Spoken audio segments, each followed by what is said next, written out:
Hello America, and here is your report. A study released just recently by the University of Alberta found that medical and dental students with mustaches are perceived as undesirable by beautiful, rich women. But to more important news. And just in from the WHO, or also known as the World Health Organization. This report states that despite the fact that America spends over $6,700 per capita, while only Cuba spends $363, a discrepancy of about 20 times. Their life expectancies are virtually the same at about 78 years. Even more disconcerting is that the infant mortality rate is 8 per 1,000 in the United States, while in Cuba it's only 5. That means babies are dying in the United States, but not dying in Cuba.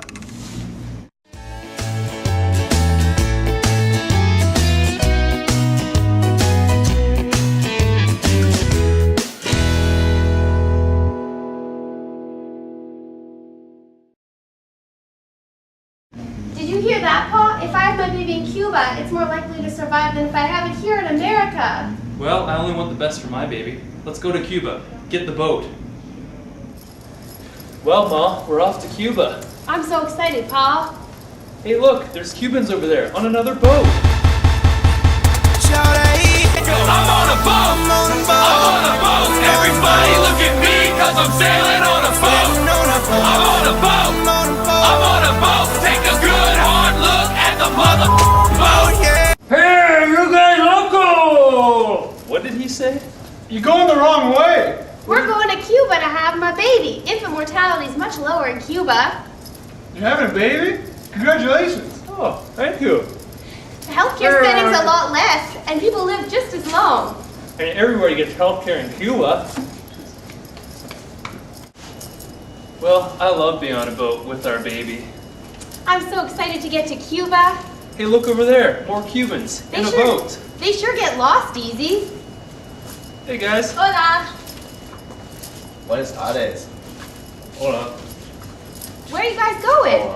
We're heading to America, of course. Why? Don't you know their infant mortality rate is much lower than yours? You should see how Fidel does his stats. Thank you all for coming here today. It's nice to see that our comrades from Russia and from China have come to help us with our math and our fractions and numbers. Communism. Flu season.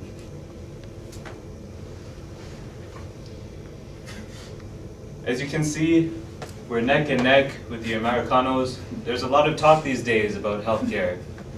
How are our numbers? Well, Mr. Castro, infant mortality rate is creeping up. How can we cut these numbers? Let's only count babies older than 1 week actually born. If they die sooner than 1 week, we could just count them as stillbirths. That will cut our numbers by 5 to 10%. Some of these stats don't make sense. This says that there is a group of 130-year-olds living in Havana. Oh, these people probably emigrated years ago to other countries. As long as they don't die in our country, we keep the data and they can boost up our life expectancy a ton. How can we cut costs even further? These poor people are costing me too much money. Make the people bring their own food and sheets to the hospital. Why should I pay for them to eat and to live? But Castro, we already do that. Patients admitted to the hospitals are already bringing their own meals and toiletries. Well, then how are we going to cut more costs? Let's put a 6-month hold to buying prescriptions. Yes. Very good idea, Castro. Like Good thinking. Yes. Good thinking. Yes, that's right.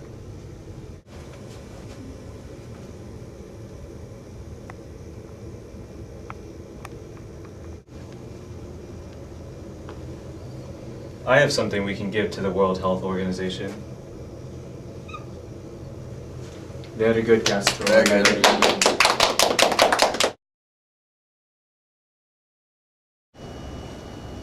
Wow, I'm so glad we finally made it to Cuba. Let's go find a doctor. I agree, but first, let's celebrate. One cigar for you, One for me and one for the baby. Light up.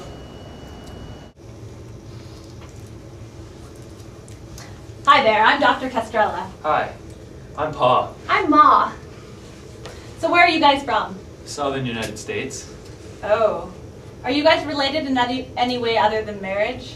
Well, you know how family reunions go. You have a few drinks, you hook up with your first cousin, she gets pregnant, and then you gotta marry her. Consanguinity. Flu season. I wouldn't know. That's okay, abortions are common here in Cuba. For every 10 live births, there's 7 abortions. Especially for high-risk pregnancies. It's the best way to make sure that all babies here in Cuba are born healthy. What? There are only 0.26 abortions per live birth in the USA. That's almost 3 times higher. In Cuba, we really emphasize intervention. Most of our healthcare spending goes primarily to interventions that are really cheap, like clean water and free clinic visits. But there's less care for chronic problems. You mean Cubans with chronic health problems like cancer and diabetes receive less support than Americans with the same conditions? That's horrible. But how are the life expectancies so similar? Well, don't forget that almost 45 million Americans are uninsured and receive no preventative health care until they end up receiving more expensive emergency care later on. Whereas all Cubans have access to free clinics. That can make a pretty big difference. Ah, but what about that movie Sicko? And the news program we just saw. They showed footage of beautiful, clean hospitals with amazing care. That's why we came here, on a boat. Well, there are 2 healthcare systems in Cuba. One for everyone and one for everyone else. Well, the important people like foreigners and politicians get the top line care you see on TV. And everyone else gets, well,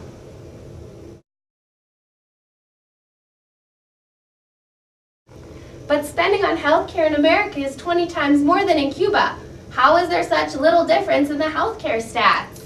studies have shown that intra-country inequality is more important to determining healthcare stats, such as life expectancy and infant mortality, than the wealth of the country itself. What? That's ridiculous. You want to abort my baby? Come on, honey, back to the boat. Well, I guess Cuba isn't all it's cracked up to be, but I'm really sad. What about my baby? Well, Ma, you know what? I got the best idea. What's that, Pa? Let's go to Canada. Here they got a great healthcare system. Here, you know your role. Well, Pa, I'm so glad we came all the way to the U of A to have our baby. Canada really has the best medical system in the world, and she looks just like you.